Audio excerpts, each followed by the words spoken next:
প্রিয় দর্শক আসসালামু আলাইকুম রহমতুল্লাহি বারাকাতু। আমি কৃষকের বন্ধু মিরাজ।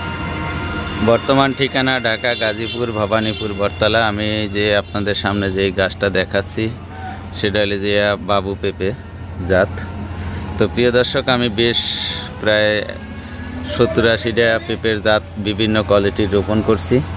তো আগামীতে আসলে আপনাদেরকে চারা দেওয়ার জন্য এই ভিডিওটা আসলে আপনাদেরকে তৈরি করা।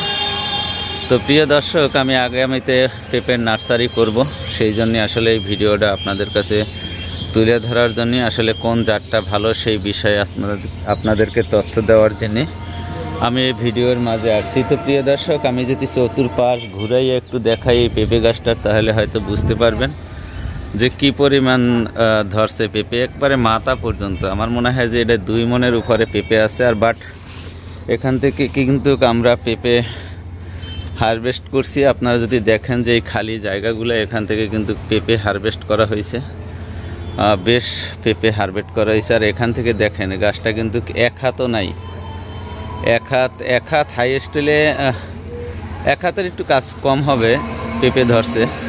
তো এই জাতটার নাম হলে যে বাবু পেঁপে, আসলে এটা জাতটার নাম বাবু পেঁপে। কিন্তু এই বাবু পেঁপেটা যারা চাষ করছে পাকা এবং কাঁচার জন্য কিন্তু বেস্ট। আমি যদি এই পেঁপেগুলো যে দেখেন মোবাইলে কীরকমের দেখায় আমি জানি না, কিন্তু এগুলো এক একটা তোমার 2 কেজির উপরে ওয়েট আছে। যেগুলো ছিঁড়ছিলাম ওগুলো মনে করেন 2.5 কেজি 3 কেজির মতন ওয়েট হয়েছিল। এই দেখেন, আমি হাত দিয়ে ধরলে আর কি পাওয়া যায় না, এটা 1 বিঘাতের উপরে আছে।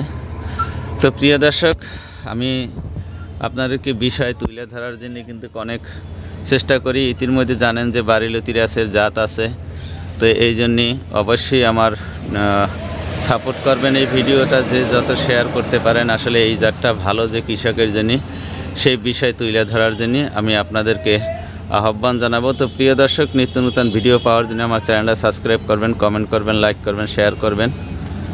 আর আমার জন্য দোয়া রইল আপনাদেরকে। আসসালামু আলাইকুম রহমতুল্লাহি।